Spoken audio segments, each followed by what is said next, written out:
जय हिंद दोस्तों। स्वागत है आप सभी का एक मात्र स्टडी प्लेटफॉर्म अपना 91 पर। दोस्तों आज मैं आप लोगों के बीच मध्यकालीन भारत का इतिहास यानी मध्यकालीन भारत का इतिहास जो है संपूर्ण पीवाईक्यू जो बीपीएससी में पूछा गया है संपूर्ण पीवाईक्यू कराने वाला हूं।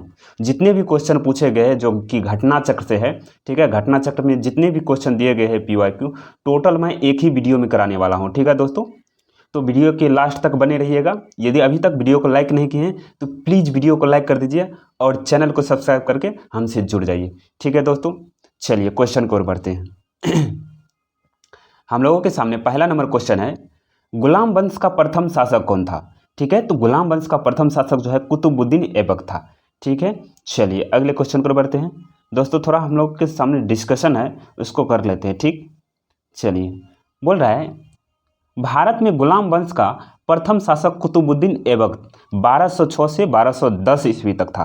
ठीक है, कुतुबुद्दीन ऐबक जो है गुलाम वंश का संस्थापक यानी शासन किया कितने दिन तक, 1206 से 1210 तक। वह ऐबक नामक तुर्क जनजाति का था। वह जो है कुतुबुद्दीन ऐबक जो है ऐबक नामक तुर्क जनजाति का था। ठीक है, बचपन में उसे निशापुर के काजी फरुखुद्दीन अब्दुल अजीज कुकी ने एक दास के रूप में खरीदा था। ठीक है, किसको खरीदा था, तो कुतुबुद्दीन ऐबक को। कौन खरीदा था, तो निशापुर के काजी फरुखुद्दीन अब्दुल अजीज कुकी। इसको याद रखिएगा, फरुखुद्दीन अब्दुल अजीज कुकी। ठीक है, एक दास के रूप में खरीदा था। काजी ने उसकी उचित ढंग से देखभाल की और सभी शिक्षाओं में पूर्ण कराया। कुतुबुद्दीन ऐबक को जो है ना, काजी जो है ये फरुखुद्दीन अब्दुल अजीज कुकी, ये जो है सभी शिक्षाओं में पूर्ण कराया। ठीक है, ऐबक बचपन से ही अति सुरीले स्वर में कुरान पढ़ता था, जिस कारण वह कुरान खां यानी कुरान का पाठ करने वाला कुरान खां के नाम से भी प्रसिद्ध हो गया। बाद में वह निशापुर के गजनी लाया गया, यानी कि बाद में जो है उसको कहाँ लाया गया, गजनी लाया गया, जहाँ उसे गौरी ने खरीद लिया। और जहाँ उसे कौन खरीद लिया, गौरी। अपनी प्रतिभा, लगन और ईमानदारी के बल पर शीघ्र ही ऐबक ने गौरी का विश्वास प्राप्त कर लिया। कुतुबुद्दीन ऐबक इतना मतलब अपनी विश्वास दिलाया, अपनी प्रतिभा उसके अंदर इतनी थी, इतनी लगन, इतनी ईमानदारी थी कि गौरी को उस पर पूर्ण विश्वास हो गया। गौरी ने उसे अमीर ए आखुर के पद पर प्रोन्नत कर दिया। गौरी जो है उसको अमीर ए आखुर के पद पर क्या कर दिया, प्रोन्नत कर दिया। और यहीं से उसके जीवन का एक नया अध्याय आरंभ हुआ। वह दिल्ली का पहला तुर्क शासक था, यद्यपि वह लाहौर से ही शासन करता था। उसी को भारत में यानी कुतुबुद्दीन ऐबक को ही भारत में तुर्की राज्य का संस्थापक भी माना जाता है। गौरी की मृत्यु के बाद लाहौर के नागरिकों के द्वारा आमंत्रित करने पर वहां पहुंचकर शासन सत्ता अपने हाथ में लिया। यद्यपि उसने अपना राज्याभिषेक गौरी की मृत्यु के 3 माह पश्चात 1206 में, ठीक है, 1206 में कराया था। ऐबक ने सभी सुल्तान की उपाधि धारण नहीं की। ठीक है, सॉरी, ऐबक ने कभी सुल्तान की उपाधि धारण नहीं की। उसने केवल मालिक और सिपह सालार की पदवियों से ही अपने को संतुष्ट रखा। गौरी के उत्तराधिकारी गयासुद्दीन द्वारा मुक्ति पत्र प्राप्त करने के बाद नियम पूर्वक 1208 ईस्वी में ऐबक को दास्ता से मुक्ति मिली। ठीक है दोस्तों, चलिए हम लोगों के सामने दूसरा नंबर क्वेश्चन है, कुतुबुद्दीन ऐबक की राजधानी थी, तो कुतुबुद्दीन ऐबक की राजधानी लाहौर थी। ठीक है, चलिए अगले क्वेश्चन को बढ़ते हैं। हम लोगों के सामने तीसरा नंबर क्वेश्चन है, बोल रहा है 2.5 दिन का झोपड़ा क्या है, तो 2.5 दिन का झोपड़ा एक मस्जिद है। ठीक है, चलिए अगले क्वेश्चन को बढ़ते हैं। थोड़ा डिस्कशन है। बोल रहा है अपनी उदारता के कारण कुतुबुद्दीन ऐबक इतना अधिक दान करता था कि उसे लाखों को दान देने वाले के नाम से पुकारा गया। फरिश्ता ने लिखा है कि यदि व्यक्ति किसी की दानशीलता को प्रशंसा करते थे तो उसे अपने युग का ऐबक पुकारते थे। इसकी एक उपाधि कुरान खां भी थी। ऐबक को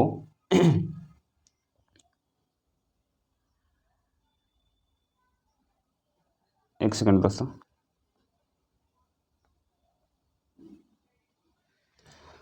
ऐबक को साहित्य से अनुराग था और स्थापत्य कला में भी रुचि थी। तत्कालीन विद्वान हसन निजामी और फक्र ए मुदब्बिर को उसका संरक्षण प्राप्त था। उन्होंने ऐबक को अपने ग्रंथ समर्पित किए थे। हसन निजामी ने ताज उल मासिर की रचना की। देखिए, ताज उल मासिर की रचना किसने की? हसन निजामी। ठीक है, ये भी क्वेश्चन बन सकता था। ऐबक ने दिल्ली में कुव्वत उल इस्लाम और अजमेर में 2.5 दिन का झोपड़ा नामक मस्जिदों का निर्माण कराया। देखिए, दिल्ली में जो है कुव्वत उल इस्लाम और अजमेर में 2.5 दिन का झोपड़ा का मस्जिदों का निर्माण कराया। ठीक है, उसने दिल्ली में स्थित कुतुब मीनार का निर्माण कार्य प्रारंभ किया। यानी कुतुब ऐबक जो है, कुतुब मीनार का नींव कौन रखा? तो कुतुबुद्दीन ऐबक को ही माना जाता है। ठीक है, जिसे इल्तुतमिश ने पूरा करवाया। और देखिए, कुतुबुद्दीन ऐबक जो है कुतुब मीनार का नींव रखवाया और उसका कंप्लीट जो है इल्तुतमिश ने करवाया। ठीक है, चलिए अगले क्वेश्चन पर बढ़ते हैं। हम लोगों के सामने, एक सेकंड दोस्तों, कुछ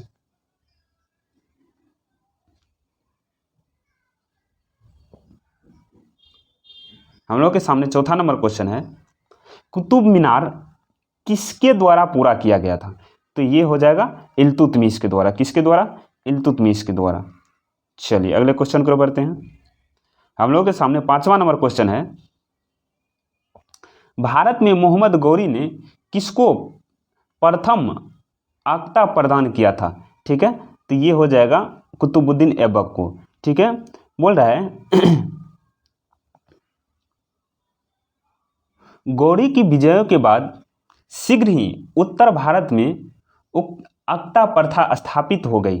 ठीक है, गौर के मोहम्मद गौरी यानी गौर के मोहम्मद गौरी ने कुतुबुद्दीन ऐबक को 1191 ईस्वी में हांसी अक्ता या इक्ता यानी जो कि प्रांत था प्रदान किया। ठीक है, 1192 से 1206 तक उसने गौरी के प्रतिनिधि के रूप में उत्तरी भारत में विजित भागों का प्रशासन संभाला। इस अवधि में ऐबक ने उत्तरी भारत में तुर्की शक्ति का विस्तार भी किया। ठीक है, चलिए अगले क्वेश्चन को बढ़ते हैं। हम लोग के सामने 6ठा नंबर क्वेश्चन है, बिहार का प्रथम मुस्लिम विजेता कौन था? तो बिहार का प्रथम मुस्लिम विजेता जो है बख्तियार खिलजी था। कौन था? बख्तियार खिलजी। चलिए इसको थोड़ा देख लेते हैं।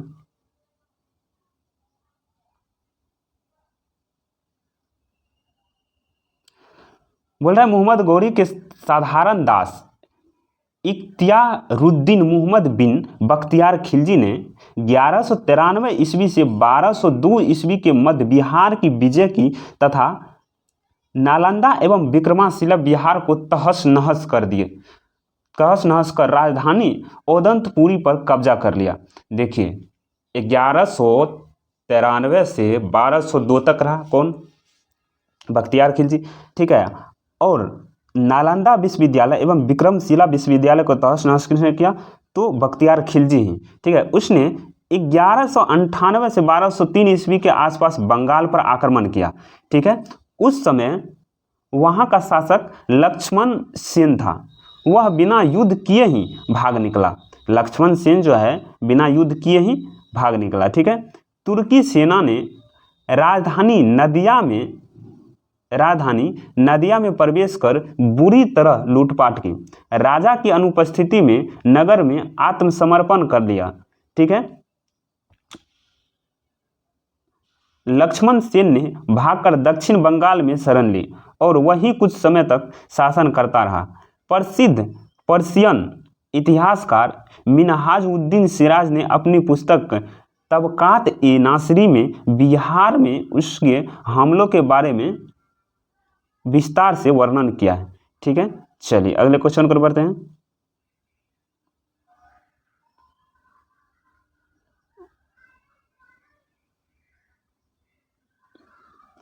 हम लोगों के सामने 7वां नंबर क्वेश्चन है, बिहार में तुर्क सत्ता का वास्तविक संस्थापक कौन था?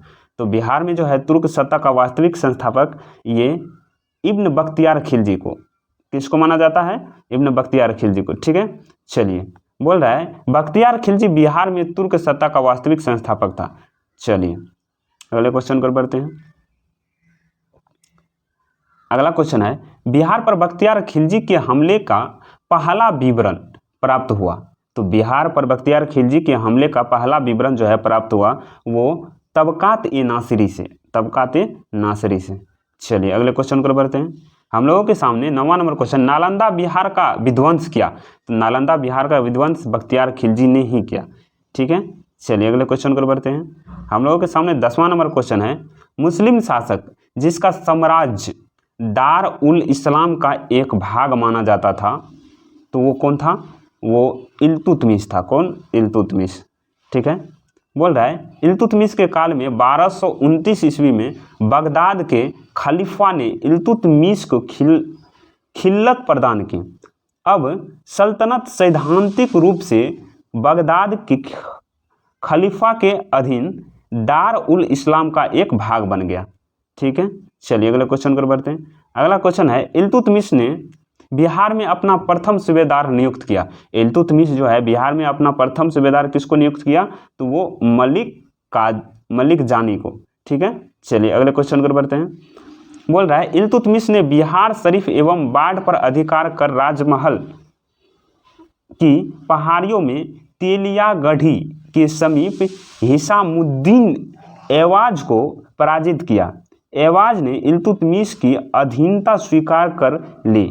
इल्तुतमिश ने ऐवाज के स्थान पर मलिक जानी को बिहार का सूबेदार नियुक्त किया। ठीक है, चलिए अगले क्वेश्चन पर बढ़ते हैं। हम लोगों के सामने 12वां नंबर क्वेश्चन है। थोड़ा दोस्तों ये घिसा हुआ है, आप लोग मैनेज कर लीजिएगा।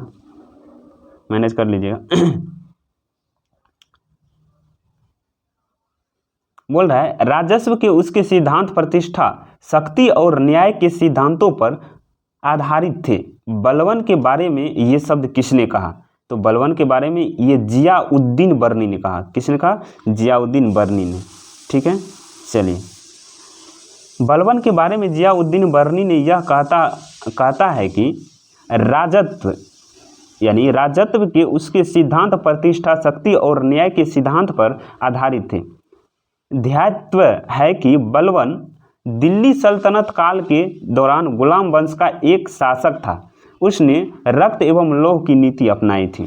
बलबन जो है रक्त एवं लौह की नीति किसने अपनाई थी? बलबन ने अपनाई थी। ठीक है, चलिए हम लोग के सामने 13वां नंबर क्वेश्चन है, भारत के एकीकरण के बाद वह मध्य पूर्व और पश्चिमी एशिया को एक करना चाहता था, जो एक विश्व साम्राज्य की स्थापना की और एक महत्वपूर्ण कदम था। R.P. त्रिपाठी ने मुगल कालीन भारत के किस साम्राज्य के बारे में यह लिखा? ठीक है, तो ये लिखा अकबर के बारे में। किसके बारे में? अकबर के बारे में। ठीक है, चलिए अगले क्वेश्चन को बढ़ते हैं। हम लोगों के सामने 14वां नंबर क्वेश्चन है, अलाउद्दीन दिल्ली का प्रथम तुर्की सुल्तान था जिसे धर्म को राज्य के अधीन लाने का और ऐसे घटकों से परिचय कराने का श्रेय जाता है जो सैद्धांतिक रूप में राज्य को धर्मनिरपेक्ष बनाते हैं। ये शब्द किसने लिखे? ये शब्द लिखे A.L. श्रीवास्तव ने। कौन लिखे? A.L. श्रीवास्तव ने।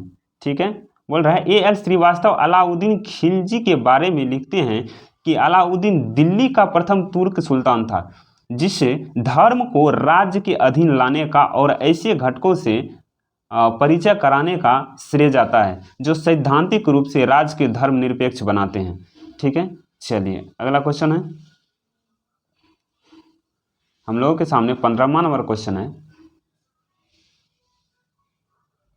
वह प्रथम मुस्लिम शासक कौन था जिसे शासन के सिद्धांत थ्योरी ऑफ किंगशिप को राजाओं के ईश्वरीय अधिकार सिद्धांत के समान प्रतिपादित किया? ठीक है, तो वो कौन था? तो इसका सही आंसर हो जाएगा बलबन। क्या हो जाएगा? बलबन। चलिए अगले क्वेश्चन को बढ़ते हैं। बोल रहा है बलबन प्रथम मुस्लिम शासक था जिसने शासन के सिद्धांत को राजाओं के ईश्वरीय अधिकार सिद्धांत के समान प्रतिपादन किया था। ठीक है, इसके अनुसार सुल्तान पृथ्वी पर ईश्वर का प्रतिनिधि नियाबत ए खुदाई है। ठीक है, और उसका स्थान पैगंबर के पश्चात है। राजा जिल्ले अल्लाह या जिल्ले इलाही अर्थात ईश्वर का प्रतिनिधित्व है, प्रतिबिंब है। उसने पुत्र बुगरा खां से कहा था, सुल्तान का पद निरंकुशता का सजीव प्रतीक है। चलिए अगले क्वेश्चन पर बढ़ते हैं। अगला क्वेश्चन है, किस दिल्ली सुल्तान ने रक्त एवं लौह की नीति अपनाई थी? तो ये हो जाएगा बलबन। क्या हो जाएगा? बलबन। ठीक है, थोड़ा बलबन के बारे में पढ़ लेते हैं। बलबन के विषय में कहा गया है कि उसने रक्त और लौह का नीति अपनाई थी। बलबन के राजत्व सिद्धांत की दो मुख्य विशेषताएं थी। प्रथम, सुल्तान का पद ईश्वर के द्वारा प्रदत्त होता है और द्वितीय, सुल्तान का निरंकुश होना आवश्यक है।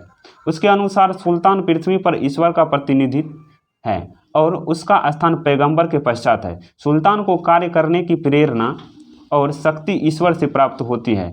ठीक है, इस कारण जनसाधारण या सरदारों को उसके कार्यों की आलोचना का अधिकार नहीं है। ठीक है, चलिए अगले क्वेश्चन पर बढ़ते हैं। हम लोगों के सामने 17वां नंबर क्वेश्चन है, तुगरील खां ने किसके शासनकाल के दौरान विद्रोह किया था? तुगरील खां जो है बलबन के शासनकाल के दौरान विद्रोह किया था। ठीक है, तुगरील खां ने बलबन के काल में विद्रोह किया। यह विद्रोह बंगाल में अमीन खान की नियुक्ति के विरोध में हुआ था।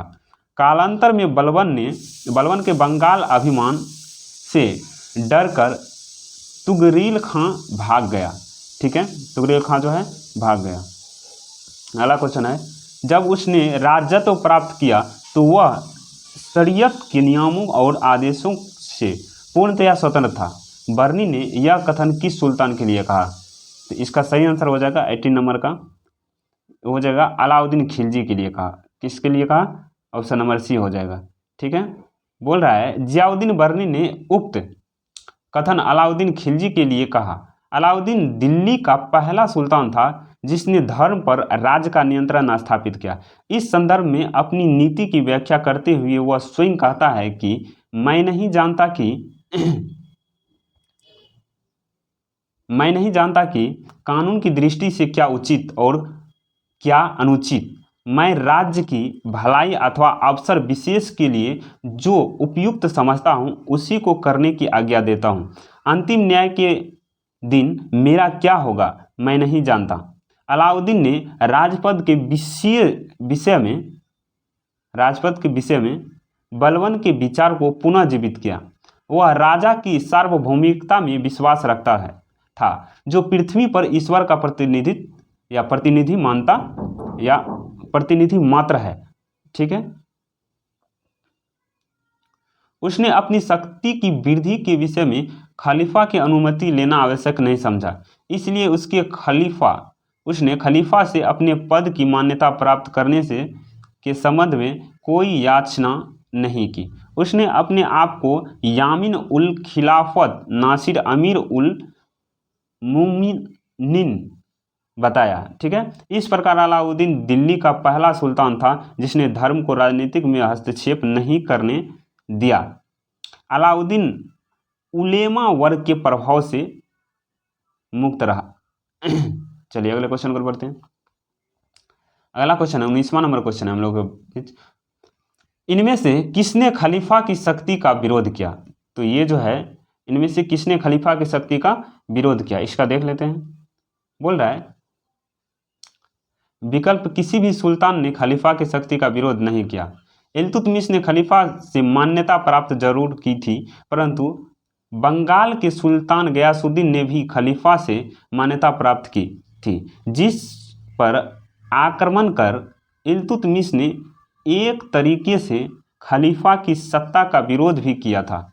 अलाउद्दीन खिलजी, बलबन, मोहम्मद बिन तुगलक सभी व्यवहारिक रूप से स्वतंत्र शासक ही थे, लेकिन किसी ने खलीफा की शक्ति या सत्ता का विरोध नहीं किया। केवल मुबारक खिलजी था जिनकी स्वयं खलीफा की उपाधि ली थी, यानी जिनके स्वयं खलीफा की उपाधि ली थी, इस तरह उसने खलीफा की सत्ता का विरोध किया था। ठीक है, चलिए अगले क्वेश्चन पर बढ़ते हैं। अगला क्वेश्चन है अलाउद्दीन खिलजी के प्रसिद्ध सेनापतियों में किनकी मंगोलों के विरोध लड़ते हुए मृत्यु हो गई? तो इसका सही आंसर हो जाएगा जफर खां। क्या हो जाएगा? जफर खां।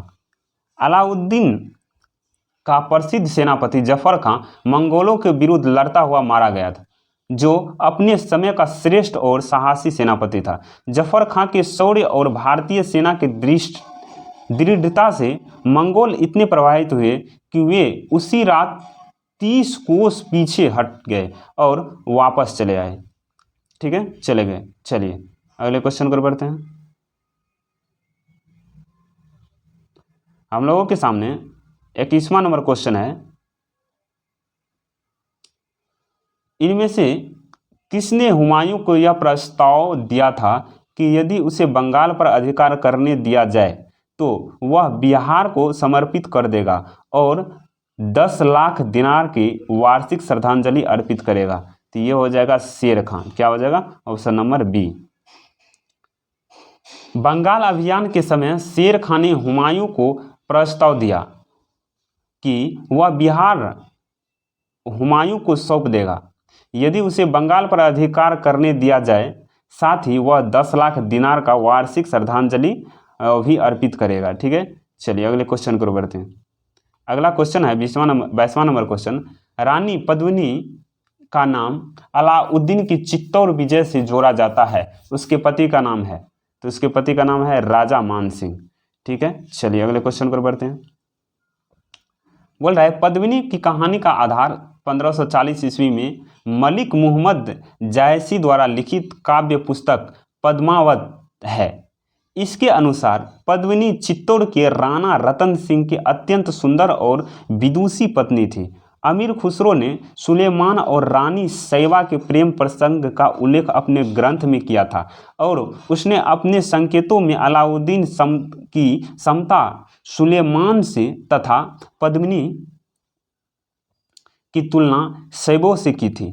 संभवतया इसी आधार को मानकर मलिक मुहम्मद जयसी के पद्मावत की रचना की और राणा रतन सिंह की रानी पद्मिनी की कहानी बनी। ठीक है, चलिए अगले क्वेश्चन पर बढ़ते हैं। अगला क्वेश्चन है, अलाउद्दीन खिलजी के आक्रमण के समय देवगिरी का शासक कौन था? ठीक है, तो अलाउद्दीन जब आक्रमण किया था देवगिरी पर तो वहाँ पे शासक कौन था? तो हो जाएगा ये रामचंद्र था, रामचंद्र देव। ठीक है, चलिए अगले क्वेश्चन पर बढ़ते हैं। अगला क्वेश्चन से पहले थोड़ा डिस्कस देख लेते हैं। बोल रहा अलाउद्दीन के आक्रमण के समय देवगिरी का शासक रामचंद्र देव था। 1296 में देवगिरी के शासन रामचंद्र देव ने अलाउद्दीन के सफल आक्रमण से बाध्य होकर उसे प्रति वर्ष एलिचपुर की आय भेजने का वादा किया था, परंतु 1305 ईस्वी अथवा 1306 ईस्वी में उसने उस कर को दिल्ली नहीं भेजा, जिस कारण 1307 ईस्वी में अलाउद्दीन ने मालिक काफूर के नेतृत्व में एक सेना देवगिरी पर आक्रमण करने के लिए भेजी। राजा रामचंद्र देव युद्ध में पराजित हुआ और उसने आत्मसमर्पण कर दिया। ठीक है, चलिए अगले क्वेश्चन पर बढ़ते हैं। अगला क्वेश्चन है, किस सुल्तान के काल में खालिसा भूमि अधिक पैमाने में विकसित हुई? तो खालिसा भूमि जो है ये अलाउद्दीन खिलजी के शासनकाल में ज़्यादा विकसित हुई। चलिए, बोल रहा है अलाउद्दीन की राजस्व और लगान व्यवस्था का मुख्य उद्देश्य एक शक्तिशाली और निरंकुश राज्य की स्थापना करना था। उसने उन सभी शक्तियों से भूमि छीन ली जिन्हें वह मिल्क यानी राज्य द्वारा प्रदत्त संपत्ति, इनाम, इंदराज, पेंशनें तथा वक्फ यानी धर्मार्थ प्राप्त हुई भूमि, ठीक है, आदि के रूप में मिली थी। फलतः खालिसा भूमि अधिक पैमाने पर विकसित हुई। तो खालिसा भूमि जो है अधिक पैमाने पर विकसित हुई। ठीक है, चलिए अगला क्वेश्चन पर बढ़ते हैं। अगला क्वेश्चन है, अलाई दरवाजा का निर्माण किस सुल्तान ने करवाया? तो अलाई दरवाजा का निर्माण जो है किस सुल्तान ने कराया? तो ये हो जाएगा अलाउद्दीन खिलजी ने कराया। ठीक है, चलिए, बोल रहा है अलाई दरवाजा का निर्माण अलाउद्दीन खिलजी ने कुतुब मीनार के निकट करवाया। यानी कि ये किसके निकट है? अलाई दरवाजा कुतुब मीनार के निकट है। इसका निर्माण लाल पत्थरों तथा संगमरमर के द्वारा हुआ। यह 1311 ईस्वी में बनकर तैयार हुआ। इल्तुतमिश के मकबरे की तरह इसमें एक चौकोर बड़ा कमरा है जिसकी छत पर एक गुंबद है और इसकी चारों दीवारों में एक मेहराबदार प्रवेश द्वार है। ठीक है, चलिए अगले क्वेश्चन पर बढ़ते हैं। बोल रहा है दिल्ली के किस सुल्तान ने सबसे ज्यादा नहरों का निर्माण कराया? तो सबसे ज्यादा नहर का निर्माण जो है फिरोज शाह तुगलक ने कराया। ठीक है, चलिए बोल रहा है फिरोज शाह तुगलक के शासनकाल भारत में नहरों के सबसे बड़े जाल का निर्माण कराने के कारण प्रसिद्ध रहा। सिंचाई की सुविधा के लिए उसने 5 बड़ी नहरों का निर्माण कराया।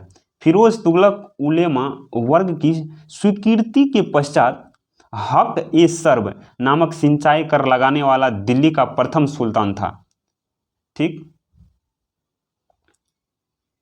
उन किसानों को जो सिंचाई के लिए शाही नहरों की पानी प्रयोग में लाते थे, अपनी पैदावार का 1/10 भाग सरकार को देना पड़ता था। ठीक है, चलिए अगले क्वेश्चन पर बढ़ते हैं। हम लोगों के सामने 27वां नंबर क्वेश्चन है, फिरोज तुगलक द्वारा स्थापित दार उल सफा क्या था? तो फिरोज तुगलक द्वारा स्थापित दार उल सफा क्या था? ठीक है, तो इसका सही आंसर हो जाएगा एक खैराती अस्पताल। एक क्या था? खैराती अस्पताल। ठीक है, चलिए अगले क्वेश्चन पर बढ़ते हैं। 27वां नंबर था, अब आएगा हम लोग के बीच 28वां नंबर क्वेश्चन। 28वां नंबर क्वेश्चन है, बोल रहा है निम्नलिखित में से किस सुल्तान ने बेरोजगारों को रोजगार दिलवाया? तो इसका सही आंसर हो जाएगा फिरोज तुगलक। क्या हो जाएगा? फिरोज तुगलक। बोल रहा है फिरोज शाह तुगलक ने सामान्य लोगों की भलाई के लिए कुछ उपकार के कार्य किए। नियुक्ति के लिए एक दफ्तर खोलकर तथा प्रत्येक मनुष्य के गुण एवं योग्यता की पूरी जांच पड़ताल के बाद यथासंभव अधिक से अधिक लोगों को नियुक्ति देकर उसे बेकारी की समस्या को हल करने का प्रयास किया। ठीक है, चलिए अगले क्वेश्चन पर बढ़ते हैं। हम लोगों के सामने 29वां नंबर क्वेश्चन है, निम्नलिखित में से किस सुल्तान के दरबार में सबसे अधिक गुलाम थे? तो सबसे अधिक गुलाम जो है फिरोज तुगलक के दरबार में थे। ठीक है, चलिए बोल रहा है फिरोज तुगलक को दासों का बहुत शौक था। ठीक है, उसके समय दासों की संख्या संभवतः 1,80,000 तक पहुंच गई थी। उनकी देखभाल के लिए एक पृथक विभाग दीवान ए बंदगान, यानी कि फिरोज शाह के लिए, फिरोज तुगलक के लिए दीवान ए बंदगान क्या था? एक पृथक विभाग था, का गठन किया गया था। उन दासों की शिक्षा का पूर्ण ध्यान रखा जाता था। उन दासों की शिक्षा का पूर्ण ध्यान रखा जाता था। 30वां नंबर क्वेश्चन है, निम्नलिखित में से किस सुल्तान ने फलों की गुणवत्ता सुधारने के लिए उपाय किए? फलों की गुणवत्ता सुधारने के लिए उपाय किए। ये फिरोज तुगलक हो जाएगा। क्या हो जाएगा? फिरोज तुगलक। बोल रहा है फिरोज शाह तुगलक ने बागवानी में अपनी अभिरुचि के कारण दिल्ली के निकट 1200 नए बाग लगवाए तथा अलाउद्दीन के 30 पुराने बागों को फिर से लगवाया। ठीक है, चलिए अगले क्वेश्चन पर बढ़ते हैं। बोल रहा है फारसी यात्री अब्दुल रज्जाक, यानी अब्दुल रज्जाक भारत में किस राजा के शासनकाल में आया था? तो इसका सही आंसर हो जाएगा देवराय द्वितीय के शासनकाल में आया था। ठीक है, चलिए बोल रहा है फारसी राजदूत अब्दुल रज्जाक संगम वंश के सबसे प्रतापी शासन देवराय द्वितीय, ठीक है, जिसका कार्यकाल 1422 से 1446 तक रहा, देवराय द्वितीय का शासनकाल में विजयनगर आया था। उसने अपने यात्रा वृत्तांत मतला उल उस सदाइन व मजम उल बहरीन में देवराय द्वितीय के शासनकाल का वर्णन किया। ठीक है, चलिए अगले क्वेश्चन पर बढ़ते हैं। हम लोगों के सामने 32वां नंबर क्वेश्चन है, तैमूर के आक्रमण के बाद भारत में किस वंश का राज्य स्थापित हुआ? तो तैमूर के आक्रमण के बाद जो है भारत में सैयद वंश का आक्रमण, सैयद वंश का क्या हुआ? स्थापना हुआ। ठीक है, चलिए बोल रहा है तैमूर के आक्रमण यानी 1398 में तुगलक शासन को कमजोर कर दिया। ठीक है, 1412 ईस्वी में नासिरुद्दीन की मृत्यु के साथ ही तुगलक वंश का अंत हो गया। 1413 ईस्वी में सरदारों ने दौलत खां को दिल्ली का सुल्तान चुना, परंतु उसे दौलत खां के सूबेदार खिज्र खां ने पराजित कर दिया। वह तैमूर द्वारा नियुक्त लाहौर का सूबेदार था। तैमूर के आक्रमण के बाद 1414 ईस्वी में उसने दिल्ली पर अधिकार कर नए वंश सैयद वंश का नींव रखा। ठीक है, चलिए अगले क्वेश्चन पर बढ़ते हैं। हम लोग के सामने 33वां नंबर क्वेश्चन है, निम्नलिखित में से किस सुल्तान ने एक नगर बसाया जहां अब आगरा है? तो ये क्या हो जाएगा? बहलोल लोदी। कौन हो जाएगा? बहलोल लोदी। ठीक है,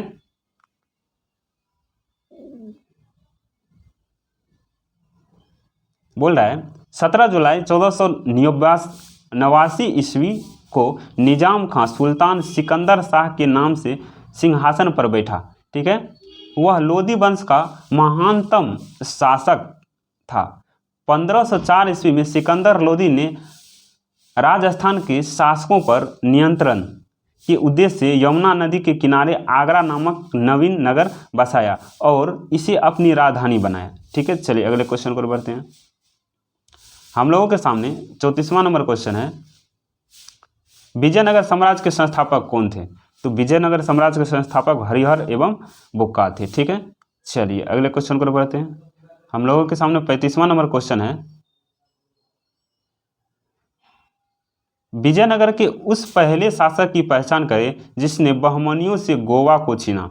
तो बहमनियों से जो है गोवा को छीना वो हरिहर द्वितीय ने छीना। ठीक है, चलिए अगले क्वेश्चन को बढ़ते हैं। 36वां नंबर क्वेश्चन है, विजयनगर के राजा कृष्णदेव राय ने गोलकुंडा का युद्ध किस राजा के साथ लड़ा? तो गोलकुंडा का युद्ध जो है कुली कुतुब शाह के साथ लड़ा। ठीक है, बोल रहा है विजयनगर के राजा कृष्णदेव राय ने गोलकुंडा का युद्ध गोलकुंडा के सुल्तान कुली कुतुब शाह के साथ लड़ा था। गोलकुंडा में कुतुब शाही वंश की स्थापना कुली कुतुब शाह ने की थी। जब कृष्णदेव राय उड़ीसा के साथ युद्ध में व्यस्त था तब कुतुब शाह ने विजयनगर की सीमा पर स्थित पांगल और गुंटूर के दुर्ग पर आक्रमण किया तथा वारंगल कोंडविदु आदि के किले जीत लिए। इसके पश्चात उसने विजयनगर पर आक्रमण करने को प्रयास किया। कृष्णदेव राय और कुतुब शाह के बीच संघर्ष हुआ। कुतुब शाही सेना पराजित हुई। ठीक है, चलिए अगले क्वेश्चन को बढ़ते हैं। हम लोगों के सामने 37वां नंबर क्वेश्चन है, विजयनगर साम्राज्य के वित्तीय व्यवस्था की मुख्य विशेषता क्या थी? तो इसका मुख्य व्यवस्था भू राजस्व थी। ठीक है, बोल रहा है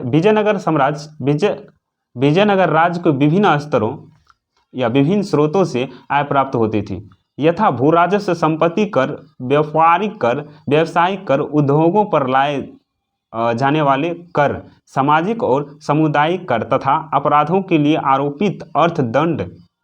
ठीक है, भूमि का भली भांति सर्वेक्षण किया जाता था और उपज का 1/6 भाग भूमि कर के रूप में वसूल किया जाता था। ठीक है, शिष्ट भूमि कर यानी शिष्ट क्या है? तो भूमि कर नामक एक राज्य की आय का प्रमुख स्रोत था। केंद्रीय राजस्व विभाग को 98 कहा जाता था, यानी कि अष्टवन या अथवन। ठीक है, चलिए अगले क्वेश्चन को बढ़ते हैं। हम लोगों के सामने 38वां नंबर क्वेश्चन है, विजयनगर साम्राज्य का अवशेष कहाँ मिलता है? तो विजयनगर साम्राज्य का अवशेष जो है हम्पी में मिलता है। कहाँ मिलता है? हम्पी में मिलता है। ठीक है, हम्पी के खंडहर वर्तमान कर्नाटक में अवस्थित है। हम्पी के खंडहर विजयनगर साम्राज्य की प्राचीन राजधानी की प्रतिनिधित्व करते हैं।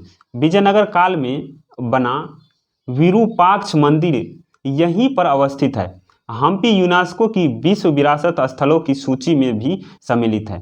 ठीक है, चलिए अगले क्वेश्चन को बढ़ते हैं। बोल रहा है दीवान ए अर्ज विभाग संबंधित था। दीवान ए अर्ज विभाग रक्षा विभाग से संबंधित था। ठीक है, बोल रहा है दीवान ए अर्ज अथवा अरीज ए मुमालिक सल्तनत काल में सैन्य विभाग का प्रमुख अधिकारी होता था और आरिज ए मुमालिक का विभाग ही दीवान ए अर्ज कहलाता था। इस विभाग की स्थापना बलबन ने की थी। ठीक है, चलिए अगले क्वेश्चन पर बढ़ते हैं। बोल रहा है शिवाजी की राजधानी कहाँ थी? शिवाजी की राजधानी कहाँ थी? तो हो जाएगा रायगढ़। कहाँ हो जाएगा? रायगढ़। बोल रहा है 1674 ईस्वी में शिवाजी ने अपना राज्याभिषेक कराया तथा छत्रपति की उपाधि धारण की। रायगढ़ को अपनी राजधानी बनाया। उस युग के महान विद्वान बनारस के पंडित विश्वेश्वर उर्फ गंगा भट्ट ने उन्हें क्षत्रिय घोषित करते हुए उनका राज्याभिषेक कराया। ठीक है, चलिए अगले क्वेश्चन पर बढ़ते हैं। हम लोगों के सामने 41वां नंबर क्वेश्चन है, बहमनी राज का संस्थापक कौन था? तो बहमनी राज का संस्थापक अलाउद्दीन हसन था। ठीक है, बोल रहा है दक्कन के अमीरान ए सादाह विद्रोह के परिणाम स्वरूप मोहम्मद बिन तुगलक के शासनकाल में के अंतिम दिनों में बहमनी साम्राज्य की स्थापना हुई।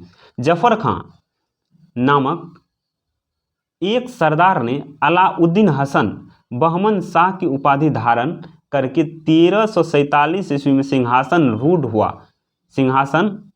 हुआ। बहमनी साम्राज्य की नींव डाली। ठीक है, उसने गुलबर्गा को अपने नव स्थापित साम्राज्य की राजधानी बनाया तथा उसका नाम अहसानाबाद रखा। अपने साम्राज्य के शासन के लिए उसने इसे चार तरफों अथवा प्रांतों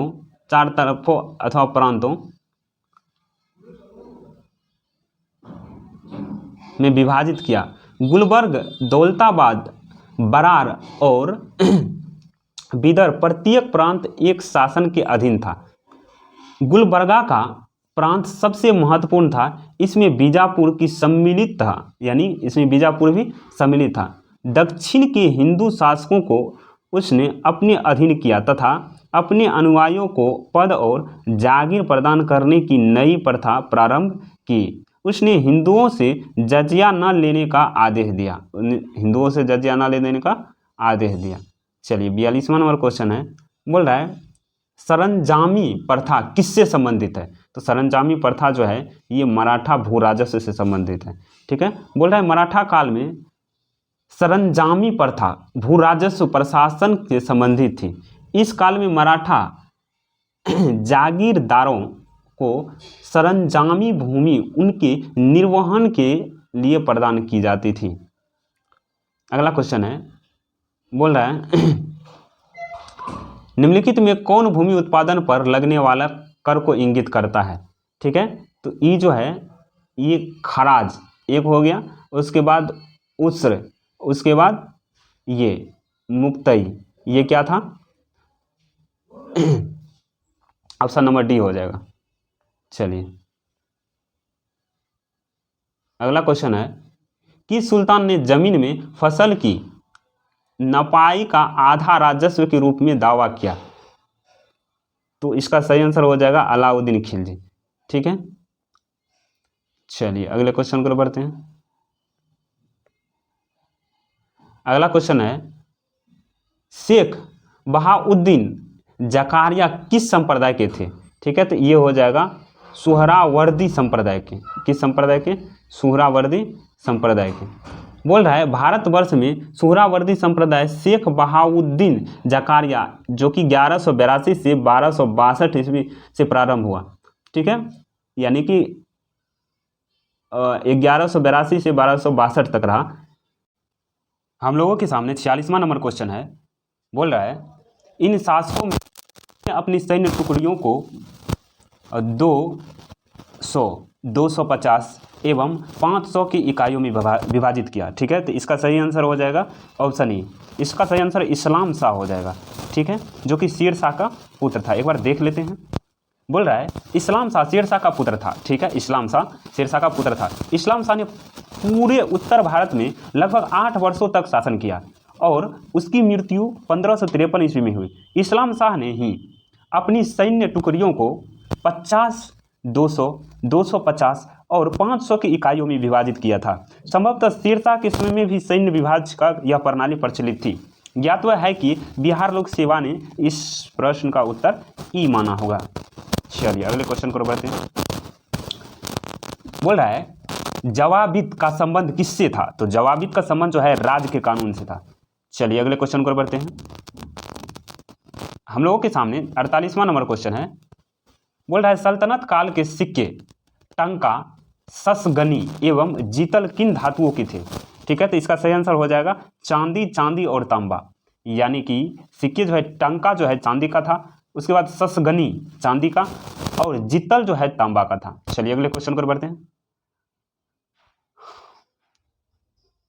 हम लोगों के सामने 49वां नंबर क्वेश्चन है। दोस्तों आप लोग डिस्कस पढ़िएगा तो पढ़ लीजिए वीडियो को पॉज करके। ठीक है, 49वां नंबर क्वेश्चन है भारत में कागज का प्रयोग कब से प्रारंभ हुआ? तो भारत में कागज का प्रयोग जो है 12वीं शताब्दी से प्रारंभ हुआ। ठीक है, बोल रहा है विश्व में सर्वप्रथम कागज का आविष्कार चीन में हुआ था। भारत में कागज का प्रयोग 12वीं शताब्दी में प्रारंभ हुआ। ठीक है। आशुतोष संग्रहालय कलकत्ता में 1115 यानी 1105 ईस्वी का पेपर संरक्षित किया। ठीक है, जिसका शीर्षक पंचरक्षा है। ठीक, यह भारत में कागज का सबसे प्राचीन प्रमाण है। चलिए अगले क्वेश्चन पर बढ़ते हैं। बोल रहा है तबकात ए नासरी का लेखक कौन था? तो तबकात ए नासरी का लेखक मिनहाज उल सिराज था। कौन? मिनहाज उल सिराज। चलिए अगले क्वेश्चन पर बढ़ते हैं। हम लोग के सामने 51 नंबर का क्वेश्चन है। बोल रहा है सभी व्यक्ति संतों के मध्य एक समान विशेषता थी कि उन्होंने अपनी वाणों को उसी भाषा में लिखा जिसे अनेक भक्त समझते थे। तो इसका सही आंसर ए हो जाएगा। चलिए अगले क्वेश्चन पर बढ़ते हैं। हम लोगों के सामने 52वां नंबर क्वेश्चन है। मोहम्मद गौरी गुलजार के चालुक्यों द्वारा कब पराजित हुआ था? मोहम्मद गौरी जो है गुलजार के चालुक्यों द्वारा कब पराजित हुआ था? तो इसका सही आंसर हो जाएगा, इसका सही आंसर उपयुक्त में से कोई नहीं लिया गया है। ठीक है, इस क्वेश्चन को छोड़ देते हैं दोस्तों, घिसा हुआ है, पता नहीं चल रहा है। 53 का भी घिसा हुआ है, 54 का देख लेते हैं। बोल रहा है दिल्ली सल्तनत के दौरान मुकद्दम या चौधरी पद का इस्तेमाल किनके लिए किया जाता था? तो इसका सही आंसर हो जाएगा गांव के सरपंच के लिए। चलिए अगले क्वेश्चन पर बढ़ते हैं। बोल रहा है तबकात ए अकबरी जिसे कभी कभी अबुल फजल के अकबरनामा से अधिक विश्वसनीय माना जाता है, किनके द्वारा लिखा गया है? तो तबकात ए अकबरी किनके द्वारा लिखा गया है? तो इसका सही आंसर हो जाएगा निजामुद्दीन अहमद द्वारा। चलिए अगले क्वेश्चन पर बढ़ते हैं। हम लोगों के सामने 56वां नंबर क्वेश्चन है। एक सेकेंड दोस्तों। बोल रहा है इनमें से किस प्रसिद्ध शासक ने अपनी माता के नाम पर विजयनगर के पास नागालपुरम की एक उपनगरीय बस्ती की स्थापना की थी? तो इसका सही आंसर हो जाएगा कृष्णदेव राय। ठीक है, अगला क्वेश्चन है अलाउद्दीन खिलजी के द्वारा द्वार समुद्र की विजय के लिए किसे नियुक्त किया गया? तो इसका सही आंसर हो जाएगा मलिक काफूर को।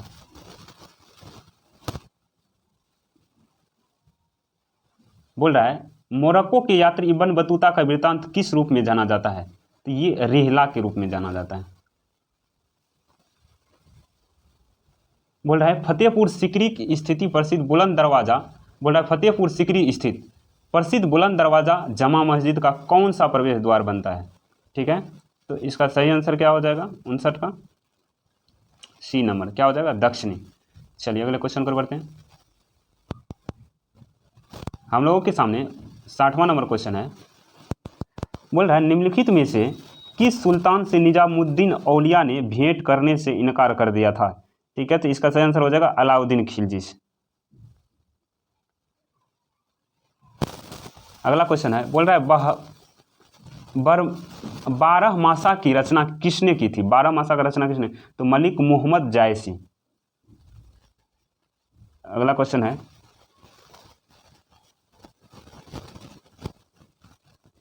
बोल रहा है पानीपत के युद्ध में बाबर की जीत का मुख्य कारण क्या था? तो बाबर की जीत का मुख्य कारण उसकी सैन्य कुशलता थी।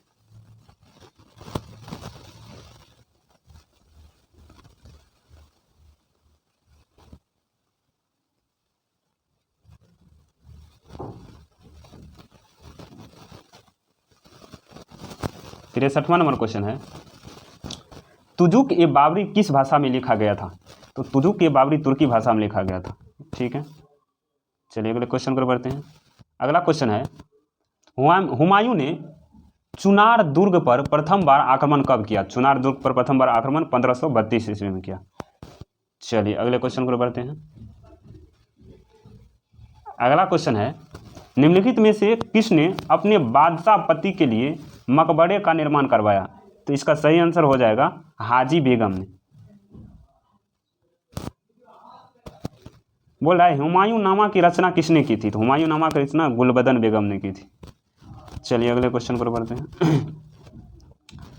अगला क्वेश्चन है हल्दी घाटी के युद्ध में महाराणा प्रताप की सेना ने सेनापति कौन थे? यानी कि हल्दी घाटी के युद्ध में महाराणा प्रताप की सेना के सेनापति कौन थे? तो इसका सही आंसर हो जाएगा हकीम खान। चलिए अगला क्वेश्चन है निम्नलिखित में से किस मुस्लिम शासक ने तीर्थ यात्रा कर समाप्त कर दिया था? तो इसका सही आंसर हो जाएगा अकबर। अकबर जो है तीर्थ यात्रा कर समाप्त कर दिया था। अगला क्वेश्चन है, अकबर ने बंगाल तथा बिहार को मुगल साम्राज्य में मिलाया। तो ये 1576 ईस्वी में मिलाया। ठीक है, चलिए अगले क्वेश्चन पर बढ़ते हैं। अगला क्वेश्चन है, भारत में किसके शासनकाल में इंग्लिश ईस्ट इंडिया कंपनी का गठन हुआ? तो इसका सही आंसर हो जाएगा अकबर के काल में।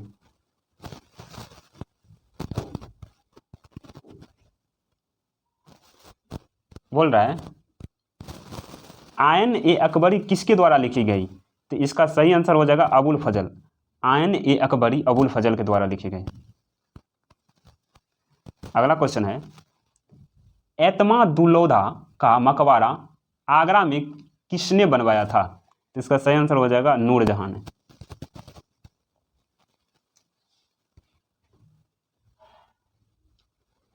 अगला क्वेश्चन है,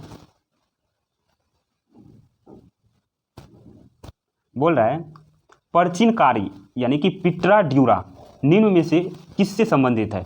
तो हो जाएगा इसका सही आंसर दीवारों में अर्ध कीमती पत्थर जड़कर फूलों की नक्काशी करना में। तो इसका सही आंसर ए हो जाएगा।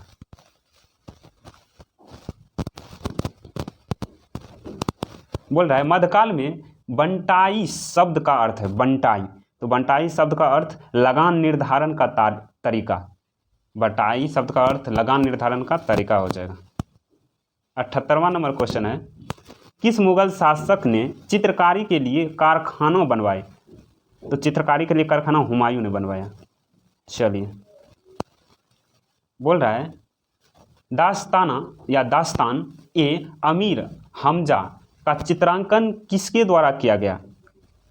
तो इसका चित्रांकन किसके द्वारा किया गया? तो इसका जो है दिख नहीं रहा है दोस्तों, इसका आंसर कोई नहीं लिया गया है इसमें से।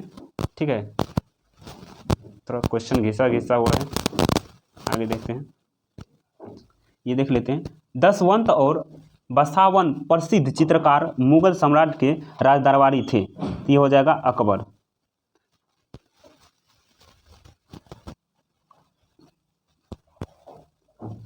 दोस्तों ये पेज ही घिसा हुआ है, इसके लिए सॉरी, क्षमा चाहता हूँ। चलिए अगले क्वेश्चन को बढ़ते हैं। अगला 86वां नंबर क्वेश्चन है,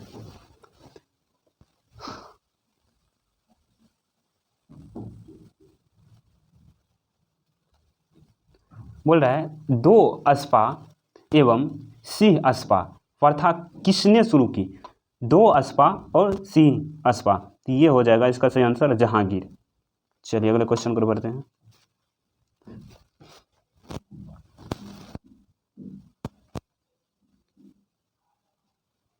बोल रहा है, ईरान के शाह और मुगल शासकों के बीच झगड़े की जड़ क्या थी? ठीक है, तो इसका सही आंसर हो जाएगा कंधार। क्या हो जाएगा? कंधार। बोल रहा है, दिल्ली के लाल किले का निर्माण करवाया था। तो दिल्ली के लाल किला का निर्माण कौन करवाया था? तो शाहजहां ने करवाया था। 89 नंबर क्वेश्चन है, बोल रहा है, निम्नलिखित में से किस इतिहासकार ने शाहजहां के शासनकाल को मुगल काल का स्वर्ण युग कहा? तो शाहजहां के शासनकाल को मुगल काल का स्वर्ण युग किसने कहा? ठीक है, तो इसका सही आंसर हो जाएगा A.L. श्रीवास्तव ने। इसका सही आंसर क्या हो जाएगा? C number. चलिए अगले क्वेश्चन पर बढ़ते हैं। हम लोगों के सामने 90 नंबर का क्वेश्चन है, औरंगजेब द्वारा चलाए जिहाद का अर्थ है। तो औरंगजेब द्वारा चलाए गए जिहाद का अर्थ क्या हो जाएगा? दारुल इस्लाम हो जाएगा। ठीक है, चलिए अगले क्वेश्चन पर बढ़ते हैं। बोल रहा है, पटना में किस सिख गुरु का जन्म हुआ था? यानी कि पटना में किस सिख गुरु का जन्म हुआ था? तो इसका सही आंसर हो जाएगा गोविंद सिंह का। बोल रहा है, गोविंद सिंह सिखों के 10वें गुरु थे। इनका जन्म 1666 ईस्वी में पटना बिहार में हुआ था, जबकि मृत्यु 7 अक्टूबर 1708 को नांदेड़ महाराष्ट्र में हुई थी। चलिए अगले क्वेश्चन को बढ़ते हैं। 92 नंबर क्वेश्चन है, मुगल प्रशासन में मुहतसिब था। मुहतसिब क्या था? तो ये लोक आचरण अधिकारी था।